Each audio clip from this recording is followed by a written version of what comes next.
The firefighters treated Luca with blatant disregard when his house was burning, leaving his family to fend for themselves in their time of crisis. Just days later, their cold and callous actions exploded into the public eye, shocking the world and leaving everyone in disbelief. Subscribe to the channel now and let us know where you're watching from in the comments. Luca sat by the window, the warm yellow light casting a gentle glow on his serene face. The soft flicker of the fireplace in the corner adding to the calm. The evening felt endless, a moment suspended in time, as he savored the peaceful solitude of their small house perched on the hillside. The world outside felt far away, a different life, beyond the clamor of the city they had left behind. The sky above was painted in hues of fading pink and soft purple, the towering trees outside swaying gently in the evening breeze, their shadows stretching across the yard like silent sentinels. Inside, the comforting sounds of family filled the air. Maria humming softly in the kitchen as she prepared dinner, Elisa's quiet laughter as she turned the pages of her book on the couch, the clink of utensils and dishes preparing to be set on the table. It was the kind of evening that felt perfect, warm, familiar, and peaceful. But as Luca settled deeper into the quiet, a strange feeling began to creep into his chest. It started subtly, like a faint whisper of unease, but it grew stronger with each passing moment. Outside, the light flickered, casting long, stretching shadows over the trees. Luca glanced toward the window, catching the briefest glimpse of a red glow that seemed out of place. It was distant, too far to be anything serious, but the red hue against the darkening sky made his pulse quicken. He pushed the thought aside. The house was safe, and everything felt so calm, but the feeling wouldn't leave. His eyes returned to the flicker of the glow outside, and in an instant, it seemed to grow brighter. The fire that had once seemed so small, so far away, now felt dangerously close. Suddenly, Luca stood up, his heart pounding in his chest as a cold knot of dread tightened in his stomach. His feet moved toward the door, his breath shallow. He needed to see for himself. When he stepped outside, the cool night air hit him like a shock. But it wasn't the crispness of the evening that chilled him. It was the sight before him. The flames, still at a distance, were no longer just a faint flickering light. They were now dancing in the treetops, spreading faster than Luca could have imagined. He had seen the smoke, but now the fire had become an unmistakable presence in the night, its heat already seeping into the air. Luca's heart raced as he turned back toward the house. The fire wasn't on their property yet, but it was too close for comfort. The panic began to rise, but he forced himself to stay calm. His eyes searched the yard, the shadows, the dark horizon. Nothing was certain yet, but something inside him, an instinct that had been honed over years of living, told him they couldn't wait much longer. He turned back to the door, his thoughts a blur, his every step echoing in the silence of the night. He needed to warn Maria and Elisa. Luca rushed inside, his feet pounding against the wooden floors, his mind a swirl of thoughts. He couldn't afford to waste any time. Maria looked up at him from where she stood by the stove, her face reflecting concern as Luca's eyes darted around the room, searching for Elisa. "Luca, what's wrong?" Maria's voice was soft, yet filled with the kind of unease that only came when something wasn't right. "Fire," Luca said breathlessly. "It's spreading. I need to call the fire department." Without waiting for a response, Luca moved to the phone, his fingers moving quickly, almost desperately as he dialed the number. It rang endlessly, each ring like a cruel reminder that every second counted. Finally, the call was answered. "Fire department, how can we help?" Luca's voice was tight, barely controlled. "There's a fire in the backyard. It's moving fast, and we need help immediately. Please, send a truck." On the other end, the voice was calm, too calm for Luca's liking. "We'll send a truck right away. It'll be there in about 10 minutes. 10 minutes. Luca's heart sank as the seconds ticked by like hours. The flames, though still distant, were threatening to devour everything in their path. 10 minutes felt like a lifetime.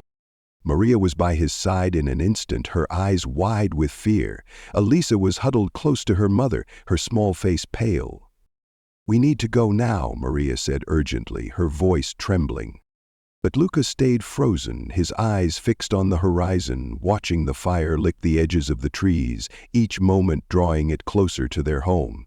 His mind raced. Why wasn't the fire department here yet?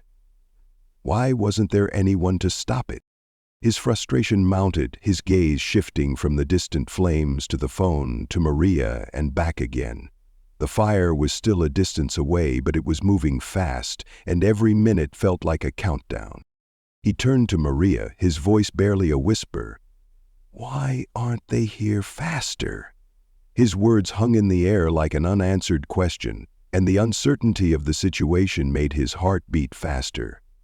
The fire was not yet at their doorstep, but it was too close for comfort, and every passing second felt more dangerous than the last. Luca stood, helpless, watching the fire rage on, an overwhelming sense of powerlessness consuming him.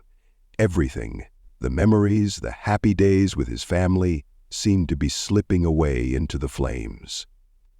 Maria held Elisa close, her hands shaking as she tried to shield her daughter from panic. Then a knock at the door shattered the tense silence. Luca hurried to open it, his heart pounding in his chest. Outside, Olga, their neighbor from down the hill, stood, her face full of worry. She was out of breath, as though she had run a long distance. "Luca, I need to tell you something bad," Olga said, her voice trembling. "The house down the hill. It's on fire too. It's spreading fast. I don't know if it'll reach here, but it's getting closer by the minute." Olga's words were like a tidal wave, sweeping away any remaining hope in Luca's heart. The fire wasn't just threatening his house, it was spreading across the area. The helplessness grew stronger as Luca realized that not only his home, but the entire neighborhood was now in the fire's path. "We have to leave now," Luca said, his voice low as he looked at Maria and Elisa. "Hurry, there's no time left." Maria looked at him with wide, anxious eyes, unsure of what to do, but clearly understanding the severity of the situation. Elisa clung to her mother, eyes wide with confusion, not understanding what was happening. The noise outside grew louder, panic-stricken footsteps of neighbors, the howling wind, everything blending into a chaotic scene. Luca looked back at the advancing flames, his heart heavy. "We need to leave now. There's no other choice," he said, his face pale. Everything seemed to be happening so fast, beyond his control. He grabbed Maria's hand and, together with Elisa, they rushed out. But just as they were about to leave, a thought flashed in Luca's mind. They weren't just facing the fire, they were facing loss, the crushing weight of helplessness. Maybe they couldn't save their home, but at least they could save their family. And with that they would have to make the choice how to escape the danger ahead. But the fear still lingered. He wasn't sure if this was the right decision. Amidst the chaos, the howling wind, the tension in the air, Luca stood outside his home, his eyes fixed on the fire creeping into the garden. He gazed down the road, waiting for the fire truck to appear, his heart pounding, his hand tightly gripping his wife and daughter's hands. The sense of helplessness grew stronger with every passing second, as there was still no sign of the fire department arriving on time. The heat from the flames had begun to spread across the garden, the firelight casting a red glow into the night sky, illuminating everything around them. Maria hurriedly pulled Elisa away, seeking refuge in a corner of the yard. Their eyes were filled with fear, but there was no hiding the helplessness in the situation. Luca stood there, his gaze fixed on the end of the road, where he hoped help would come from. Each passing moment felt like an eternity, and his fear grew. Finally, after what felt like an age, the fire truck appeared. But it wasn't the mighty fleet he had hoped for. It was a dusty, old red truck, belching smoke from its engine as it barreled down the road. The truck's doors swung open, and 3 firefighters stepped out. But Luca felt no comfort in their presence. Instead of rushing to the fire as Luca had expected, they walked slowly toward it, even stopping to chat with one another, laughing as if this were just another ordinary job. One of them, with messy hair and lifeless eyes, glanced at the fire, then sighed, as if it were no big deal. Someone must have called the wrong number, said the oldest firefighter with a shrug, as if it were nothing to worry about. He turned back to his teammates, resuming their casual conversation as they stepped out of the truck. Luca felt like he'd been punched in the chest. He had hoped for help, but instead he was faced with the indifference of those he had counted on. His eyes narrowed, a barrage of questions filling his mind. Why were they so late? Why wasn't there any urgency in their actions? He stormed toward them, unable to hold back his anger. "You realize the fire is nearly at my house," Luca snapped, his voice thick with frustration and anger. "This isn't a small fire. Can't you see that?" The older firefighter looked at Luca, his eyes glazed as though he had just woken up from a deep sleep. "Don't worry, we'll handle it," he replied casually. "Just give it a little time. It's not that serious. We can manage it." His words brushed past Luca like a cold wind, offering no comfort whatsoever. Luca stood there, a wave of confusion and discontent washing over him. He turned back to look at Maria and Elisa, then at the firefighters, his fists clenched and his legs rooted to the ground. Fatigue and worry weighed heavily on him, but the sense of betrayal was even deeper. "This is our life," Luca shouted, his voice filled with tension and despair. "You can't just stand there talking while our house is about to burn down. Please, do something." The firefighters barely reacted, continuing their slow pace as though nothing was amiss. One of them walked over and slowly turned the valve on the truck, but instead of spraying water at the fire, he twisted the hose with a calm deliberation, as if there were no rush. Luca watched it all, growing more and more impatient. He stepped back, his anger boiling over. "We're not waiting any longer," he whispered, looking at Maria and Elisa. "We have to go, now." But Maria stopped him, holding onto his hand, her eyes full of concern. "Luca, we can't do anything but trust them, right? They're the fire department." Luca shook his head, unable to share in that trust. "We can't just stand here and hope for the best. We have to save ourselves." As the firefighters continued their slow, indifferent work, Luca couldn't ignore the stark contrast between what he had expected and the attitude they were displaying. Everything seemed to be happening too slowly, as if his family's lives were just another routine to them. And then, in that moment, Luca's panic became even clearer than before. He watched the flames draw closer, their heat growing stronger, while the fire department continued working at a sluggish pace, showing no sense of urgency. It was impossible to believe they didn't feel the same urgency he did. All Luca could do was stand there, his eyes fixed on the fire, his thoughts spinning in circles. Everything seemed to be slipping out of his control, his eyes welled with tears as he glanced toward Maria and Elisa, but all he could do now was wait. Helpless and disappointed, the anger and frustration burning inside him had turned into an unquenchable fire. What he had expected from the fire department, speed, enthusiasm, and determination, had now been replaced with indifference and negligence. But what made him even more furious wasn't just their sluggishness. It was the racist remarks he overheard from the fire. As Luca turned around, his eyes unknowingly locked on a group of firefighters gathered near the fire truck, laughing and pointing. They were no longer busy with the fire as they had been moments before. Instead, they were casually chatting, ignoring the flames creeping ever closer to Luca's home. One of them, tired-looking with gray hair and a disinterested expression, mocked one of his teammates. "Unbelievable," he scoffed. "These foreigners are always inviting us for drinks and food, but never think about the consequences. Maybe they started this fire themselves, who knows?" A triumphant laugh echoed, and another firefighter chimed in. "Yeah, who knows what they're doing in that house? Weddings, parties, maybe even starting a fire. I can't figure out why they're still hanging around here." The words, dripping with sarcasm and racism, struck Luca like daggers. He stood there, unable to believe what he had just heard. Each word, each sentence felt like a sharp arrow piercing his heart. The flames of anger flared inside him, but he couldn't act just yet. He stood frozen, only able to hear the continued insults while the fire raged on relentlessly. Maria, standing beside Luca, had overheard the conversation. She looked at him, confusion and concern on her face. She had never seen him this way before. She knew Luca wasn't someone who lost his temper easily, But now, his anger was impossible to hide. Elisa, still too young to understand fully, could feel the tension in the air. She tightly gripped her mother's hand, her wide-eyed innocence mingled with fear. "We can't stay here much longer," Maria said, trying to pull Luca away from the group of firefighters, though she knew he couldn't let this go. Luca turned around, his face pale but his eyes blazing with fury. "I can't take this anymore. They're laughing at my family. They think we don't deserve any respect. Don't let them think we'll just overlook this." At that moment, one of the firefighters, the first to mock Luca, turned and gave him a look of utter disdain. "What's the problem? You seem upset. I don't see why you have any right to speak up. If you want respect, maybe you should start by knowing your place." Luca felt like he had been slapped in the face. These words weren't just an insult to him.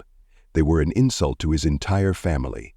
He wanted to step forward, confront the firefighter, and respond with even stronger words. But something held him back. Maybe it was fear, or maybe it was a sense of unease he couldn't quite explain. "Luca, don't let them get to you," Maria whispered, holding his hand tightly. She knew that if they kept confronting them, it would only make things worse. But Luca, with his heart full of rage, couldn't stand by any longer. "No," he said, his voice firm. "They've crossed the line." He stepped toward the firefighter, his gaze unwavering, no trace of fear or compromise left in him. "You think I don't understand? You think I'll stay quiet while you insult my family like that?" The firefighter looked at Luca for a moment, then sneered. "You're just a foreigner. What right do you have to demand respect here?" That sentence hit Luca like a bucket of cold water. He felt as though everything he had worked for in life, his family, his efforts to build a good and honorable life, was being torn apart in front of him. His struggles, his dreams, reduced to a joke in the eyes of people who knew nothing about him. "You'll never understand," Luca yelled, his hands clenched so tightly his knuckles turned white. "You have no idea the pain we're going through. You only know how to speak like that without ever seeing who we really are." Luca's words echoed into the silence, and another wave of tension swept through the air. The firefighters turned away, saying nothing more, but the mocking smirks on their faces remained. They didn't care about Luca's outrage, didn't show a shred of remorse or guilt in their eyes. Maria looked at Luca, her eyes filled with tears. "You can't change them," she said, but her words felt hollow in this moment. "They'll never change." "But I can't stand here and let them keep doing this," Luca replied, his voice sharp with helplessness. "I won't let them treat us like we're beneath them." The racist remarks, the scornful looks, and the indifferent attitude of the firefighters pushed Luca into a situation where all he could do was stand there, tears in his eyes, feeling like he was being driven to the edge of despair. But in that moment, amidst the tension and anger, Luca realized something. Not everyone around him was ready to stand up for justice, and sometimes one has to fight alone, even if that means confronting the injustice and prejudice from those who should have stood by his side. The red glow of the fire lit up the ground, but it wasn't just the flames consuming everything around them. Luca's heart felt as though it was burning too. The helplessness, the pain, and the uncontainable anger that had been building inside him for so long now erupted with full force. He couldn't stand still any longer. The insults, the dismissive stares from the firefighters, they all piled up like wounds that couldn't be healed. Luca turned, his gaze sharp and resolute. Each step he took toward the group of firefighters felt like a signal of the confrontation that was now inevitable. Maria stood frozen for a moment, her eyes filled with concern. She knew this wasn't the right moment for him to confront them, but she also understood that Luca had reached his breaking point. He could no longer hold back. "Luca, don't do this," Maria spoke, her voice trembling with fear. "They won't change. You can't make things worse." But Luca, his eyes burning with intensity, simply shook his head. "You don't understand, Maria. We've put up with this long enough. They treat us like we're worthless, like our lives don't matter. Do they think we'll just sit here and accept the way they're treating us?" Maria opened her mouth to say something, but no words came. She could only watch as Luca moved toward the firefighters, her heart pounding in her chest. Elisa, still too young to fully comprehend, held onto her mother's hand, watching her father with confusion in her eyes. Sensing the rising tension in the air, Luca stood face to face with the group of firefighters, his eyes no longer restrained, filled only with fury. One of them, the elderly firefighter who had made the earlier derogatory comments, turned around. His eyes still held no concern, and his lips curled into a mocking smile. "Well, it's you again," the firefighter sneered. "Still can't understand? They're not going to save your house. Maybe your place doesn't matter, but at least we can do our jobs without worrying about all these trivial matters." Luca stood tall, unshaken, locking eyes with the firefighter. "Who do you think I am?" He spoke coldly, his voice firm and clear. "You think I'll just keep taking these insults and do nothing?" The firefighter looked down, then back up, his eyes showing no remorse. "What do you want from us? We're working here, not playing around. If you're unhappy, maybe you should handle it yourself." Luca felt as though he had been shoved against an invisible wall. Each word from the firefighter hit him like a punch to the gut. The years he had spent living here, his efforts to fit into this society, all he had received in return were slurs and prejudice. The fire threatening his house wasn't the only fire, it was the fire of injustice that was burning inside him. "No," Luca ground out, "I won't let you treat us like this anymore. You have the power to help us, but you use that power to degrade us, to insult us. Do you think I should live in a society where racism still exists among the very people I trusted to help me?" A few of the firefighters standing nearby exchanged glances, silent, but their eyes betrayed their discomfort. One of them, a newer recruit, seemed uneasy with the confrontation. He turned away, clearly not wanting to engage, but another firefighter spoke up. "You got a problem?" the other firefighter asked, his voice dripping with sarcasm. "People like you should take care of your own life. Don't expect us to do it for you." Luca felt a surge of anger, as if he couldn't hold it back any longer. His rage wasn't just in response to their insults. It was the years of being silenced, of feeling powerless in the face of the prejudice around him. He took a step closer to the firefighter, almost grabbing him by the collar, his voice tight with tension. "This is my life. This is my family. You think I don't have the right to demand that you treat us with respect?" Maria rushed forward, trying to pull Luca back, but he held firm. He couldn't stop now. "You're the ones with the power to save us, but you treat us like animals. You can't stand here and say these things without consequences." Maya, the young firefighter who had been standing quietly off to the side, stepped forward. She looked at Luca with a confused expression, her voice shaky as she spoke. "Luca, don't do this," she said softly. "We're going to do our job. We're going to put out the fire. You don't need to escalate things." But Luca, his anger and frustration blinding him, couldn't hear her anymore. He didn't want to hear apologies or promises to do their job. He needed action. He needed respect. He needed to feel that he and his family weren't being abandoned in a world full of discrimination. "You can keep avoiding the truth, but I won't stand by anymore," Luca shouted. "If you can't do your job properly, I'll do it myself." Mia looked at Luca with a worried expression, but she didn't say anything else. She understood that this confrontation wasn't just about the fire. It was the unending battle Luca fought every day against societal prejudices. The tension in the air reached its peak, and in that moment, all Luca felt was an overwhelming sense of isolation. Standing alone against the world, against injustice, and against disrespect. His family, the ones he loved, were now caught in the middle of this confrontation. Everything seemed to be falling apart around them, but Luca stood there, unyielding, unable to retreat. After the tense confrontation with the fire department, Luca stood alone in the garden, the flames now dying down, but the fire of his anger still smoldered inside him. The image of the firefighters mocking his family, their racist remarks, could not be extinguished. They echoed in his mind like scars that would never heal. Maria stood beside him, her eyes red from crying. "Luca, I know you're hurting, but what can we do? They hold the power, and we can't change anything." Luca turned to face his wife, looking into her eyes. "You're right, Maria.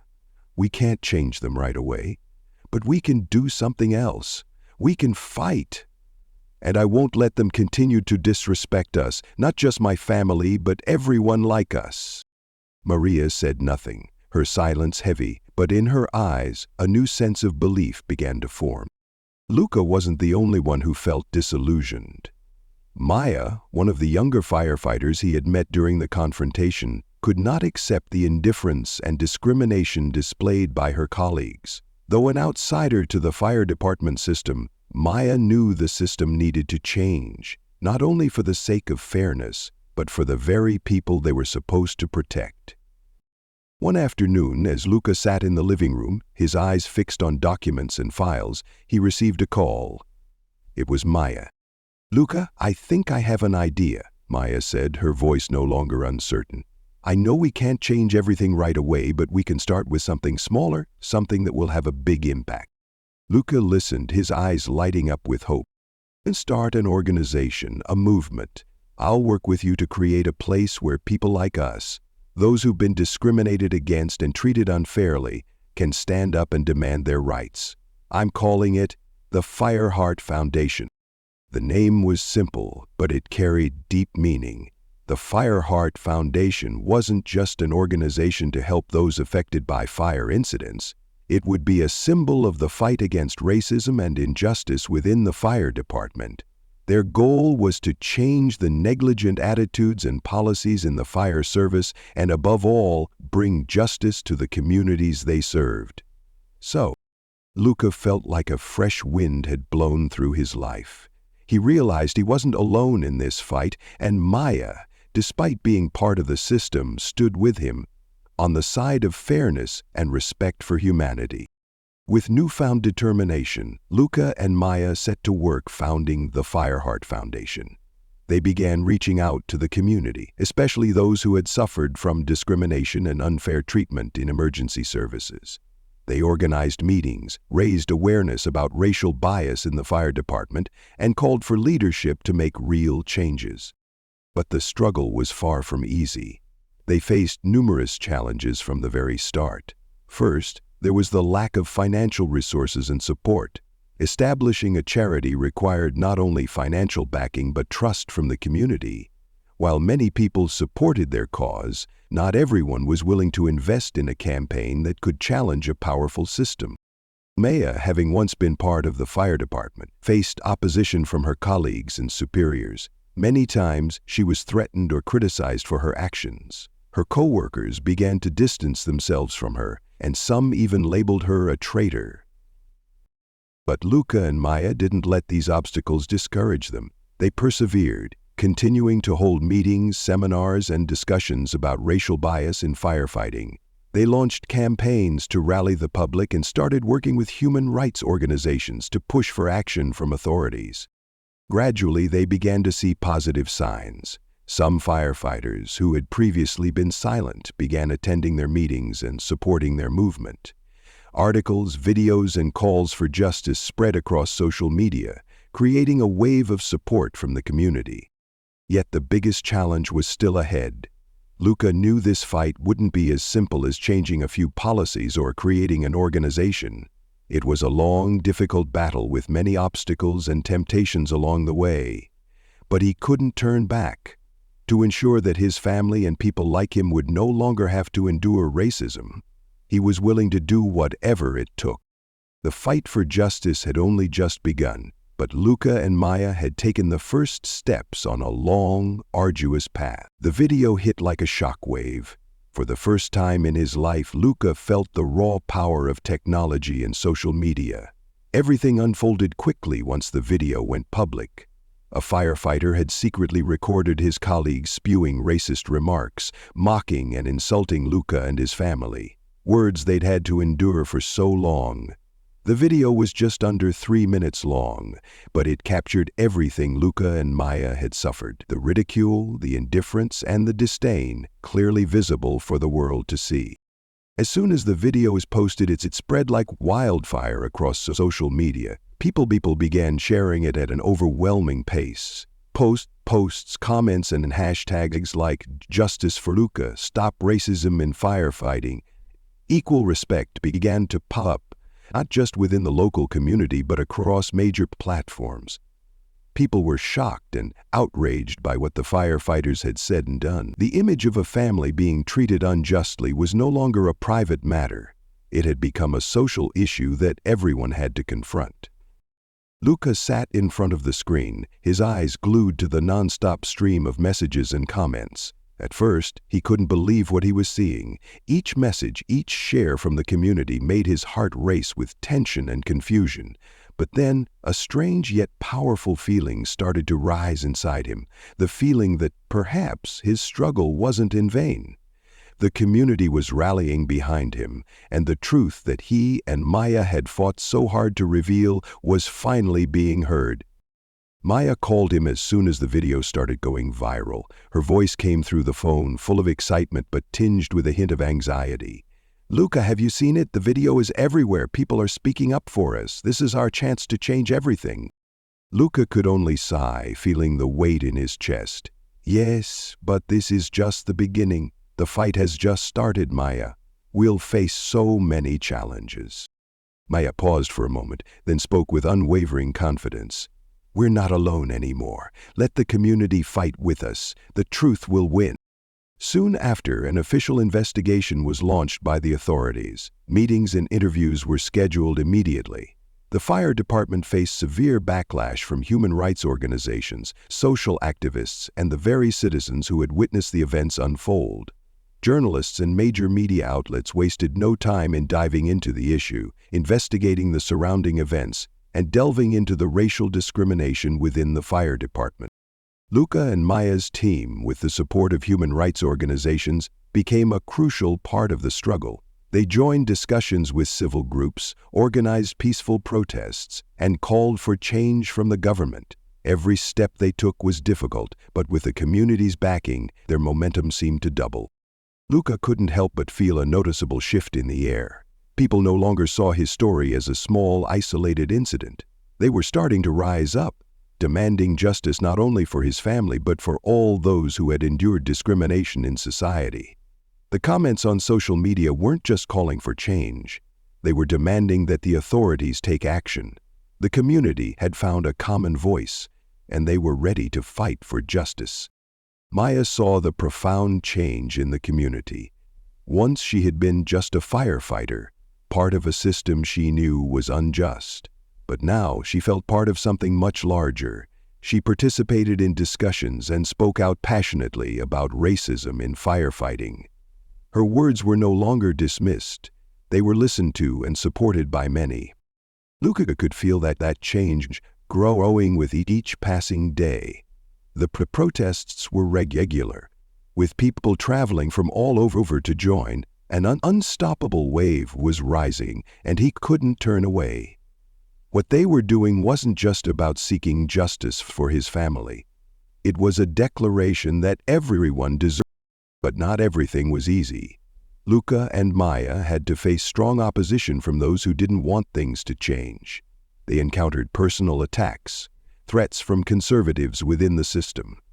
Sometimes it felt like they were fighting against a massive wave, but nothing could stop their resolve.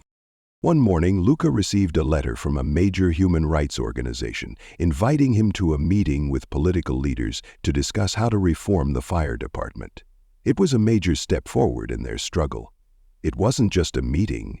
It was an opportunity for Luca and Maya to bring the changes they desired into reality. Luca stood by the window, looking out at the neighborhood as it slowly came to life. He felt the support, the solidarity, and the unity the community was showing him. Though the fight was far from over, in that moment, he knew they were heading in the right direction.